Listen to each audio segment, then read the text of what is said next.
Bem-vindo! Aqui na minha frente está um VIVO V50 e hoje vou mostrar como capturar tela neste telefone. Para começar, você vai querer abrir o conteúdo que deseja capturar. Usarei a tela inicial como exemplo. A partir daí, basta segurar o botão de energia e o de diminuir volume ao mesmo tempo.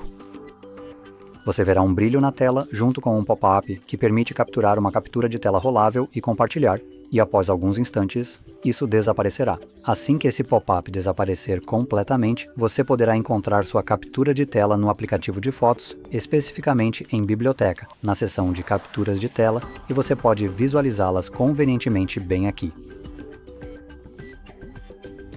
Então é isso. Agora, se você achou este vídeo útil, não se esqueça de curtir, se inscrever e obrigado por assistir.